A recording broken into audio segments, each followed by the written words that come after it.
Champions trophy 2025లో అద్భుతంగా రాణించిన ఆటగాళ్లలో ముఖ్యంగా ఆల్రౌండర్‌లో అక్షర్ పటేల్ కూడా ఒకడు. అయితే జట్టుకు ఎప్పుడైతే కావాల్సిన పరుగులు అందించాలో, కావాల్సిన వికెట్లు తీయాలో దానిలో ఫస్ట్ ఉండే వ్యక్తుల్లో అక్షర్ కూడా ఒకడు.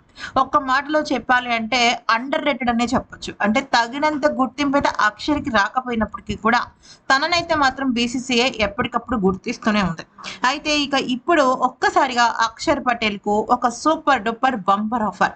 ఛాంపియన్స్ ట్రోఫీ పూర్తయిన తర్వాత ఇప్పుడు క్రికెట్ అభిమానులు అందరి కళ్ళు ఎవరి మీద ఉన్నాయంటే ఐపీఎల్ మీదే ఉన్నాయి. ఎందుకనంటే ఇంకొక వారం రోజుల్లోనే ఐపీఎల్ స్టార్ట్ అవ్వబోతుంది.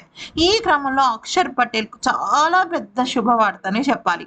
అదేంటి అంటే ఢిల్లీ క్యాపిటల్స్ కెప్టెన్సీకి Axar Patel, senior wicket keeper KL Rahul ఇద్దరి మధ్య పోటీ పడుతున్నారు. అయితే ఈ రేస్‌లో గుజరాత్ ఆటగాడు అక్షర్ పటేల్‌కు కాస్త ఎక్కువ బెనిఫిట్ ఉన్నట్టు తెలుస్తోంది. ఎందుకంటే ఛాంపియన్స్ ట్రోఫీ ముగిసిన తర్వాత ఫ్రాంచైజీ అధికారులు రాబోయే కొద్ది రోజుల్లో తమ కొత్త కెప్టెన్ పేరును ప్రకటిస్తారని అర్థమవుతుంది. కాకపోతే ఈ క్రమంలో కేఎల్ రాహుల్ భార్య అత్యా శెట్టి గర్భవతిగా కారణంగా తను కొంతవరకు లీవ్‌లో ఉన్నట్టు అర్థమవుతోంది.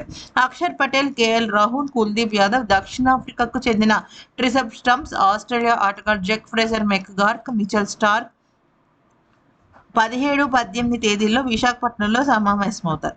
అయితే రాహుల్ భార్య గర్భవతిగా ఉన్నందువలన రాహుల్ 2, 3 మ్యాచ్‌లు ఆడే అవకాశం లేదు. ఎందుకనంటే మొదటి బిడ్డ పుట్టిన తేదీపై ఆధారపడి ఉంటుందన్నమాట. ఇక ఢిల్లీ క్యాపిటల్స్ 7వ సీజన్ ఆడుతున్న 31 ఏళ్ల అక్షర్ పటేల్ కేఎల్ రాహుల్ కంటే జట్టును నడిపించే అవకాశం ఎక్కువుంది. రాహుల్ తొలిసారి ఢిల్లీ జట్టులో చేరినాడు. అక్షర్ ఇప్పటివరకు ఐపీఎల్‌లో 150 మ్యాచ్‌లు ఆడాడు. దాదాపుగా 130 స్ట్రైక్ రేట్‌తో 1653 పరుగులు చేశాడు. అదనంగా అతనికి బౌలింగ్ అనే ఒక ఆయుధం కూడా ఉంది. అందుకనే ఇప్పుడు కేఎల్ రాహుల్ బదులు తనని కెప్టెన్‌గా చేయాలని ఆలోచన చేస్తుంది. దీనికి తోడు ఛాంపియన్స్ ట్రోఫీలో అత్యద్భుతమైన పెర్ఫార్మన్స్ అక్షర్ పటేల్‌ని నెక్స్ట్ లెవెల్‌కి తీసుకెళ్ళింది.